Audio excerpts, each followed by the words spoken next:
10 पैसे की लिमलेट की गोली खोली और 10 पैसे की लिमलेट की गोली शर्ट के कोने में पकड़ के दांतों से तोड़ के दोस्त को दिया करते थे। अध्यक्ष महोदय, तब फर्क नहीं पड़ता था दोस्त का नाम अमित है या अमजद। आज फर्क पड़ता है। तब फर्क नहीं पड़ता था दोस्त दलित है या सवर्ण, लेकिन आज फर्क पड़ता है। राष्ट्रपति जी ने अपने अभिभाषण में अर्थव्यवस्था विश्व में 5वें पायदान पर पहुंचने की बात की और हम सभी को गर्व है इस बात का। लेकिन हम मिडिल क्लास लोग हैं अध्यक्ष महोदय, 1 लाख करोड़ में एक पे कितने जीरो लगते हैं ये हमें पता नहीं, क्योंकि मेरे देश के 90% देशवासियों को सिर्फ इन सवालों से मतलब है कि आज पेट्रोल का दाम क्या है, आटे दाल का भाव क्या है, गैस सिलेंडर के दाम क्या है। अध्यक्ष महोदय, सरकार में बैठी एक मंत्री महोदया कभी गैस सिलेंडर के दाम बढ़ने पर धरने पर बैठ जाती थी। आज गैस सिलेंडर के दाम जब 1000 के पार हो गए तो क्या माननीय मंत्री महोदया भूल गई कि सास भी कभी बहू थी। अभी मेरे एक बहुत सीनियर सांसद सदस्य ने बहुत अच्छी पंक्तियां की, महंगाई नहीं खर्चे बढ़ रहे हैं। मैं उनसे यही कहना चाहता हूं, जनाब गुमराह मत कीजिए ये कहकर कि महंगाई नहीं खर्चे बढ़ रहे हैं। जुबान तो है आपकी लेकिन अल्फाज किसी और के बोल रहे हैं।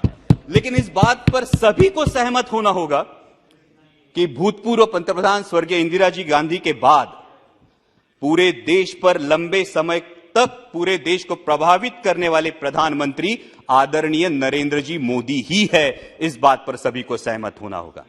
लेकिन अध्यक्ष महोदय, इतिहास गवाह है कि प्रभावी व्यक्तियों का नुकसान विरोधियों से ज्यादा उनके अनुयायी करते हैं। इस बात का इतिहास गवाह है और इसीलिए सोशल मीडिया के अंधभक्तों से और सवाल पूछने के बजाय अपने में मशगूल रहने वाले मीडिया के कुछ नुमाइंदों से सावधान रहने में ही देश हित है। राष्ट्रपति जी ने कहा कि देश विकास की ओर बहुत तेजी से बढ़ रहा है, लेकिन अध्यक्ष महोदय, वास्तविकता यह है कि उतनी ही तेजी से मेरे देश का माहौल बिगड़ रहा है। G20 की हम अध्यक्षता कर रहे हैं, ये गर्व की बात है। और G20 का लोगो देखिए तो बहुत ही प्यारा लोगो है, जिसमें हम विश्व को बता रहे हैं वसुधैव कुटुंबकम।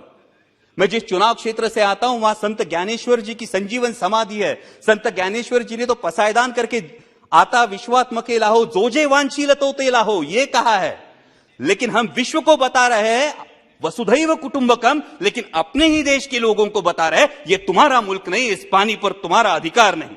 अध्यक्ष महोदय, सभी को याद होगा बचपन में स्कूल में जाया करते तो 10 पैसे की लिमलेट की गोली खरीदते थे और 10 पैसे की लिमलेट की गोली शर्ट के कोने में पकड़ के दांतों से तोड़ के दोस्त को दिया करते थे।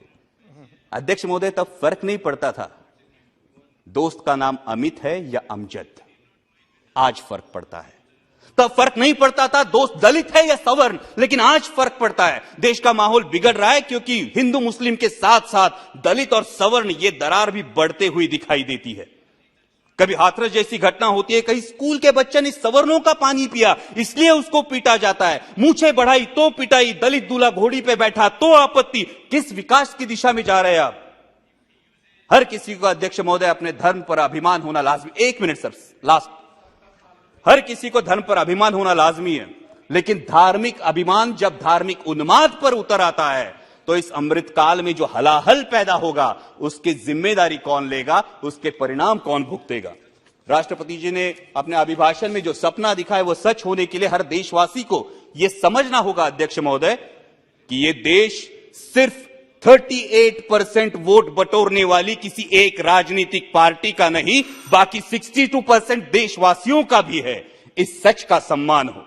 भगवे से किसी को परहेज नहीं और होना भी नहीं चाहिए, लेकिन भगवा तिरंगे में से एक रंग है, इसी का सबको एहसास हो। दहलीज के अंदर कोई ईश्वर, अल्लाह, यीशु किसी की भी उपासना करे, दहलीज के बाहर कदम रखते ही वो सिर्फ और सिर्फ भारतीय हो। पंथ, प्रांत और धर्म से जुड़ी भावनाओं का जरूर सम्मान करे, लेकिन हर देशवासी की सर्वोच्च भावना राष्ट्र प्रथम हो। तभी अमृतकाल का अमृत अंतिम पंक्ति में खड़े अंतिम व्यक्ति तक पहुंचेगा। डाल डाल पर फिर सोने की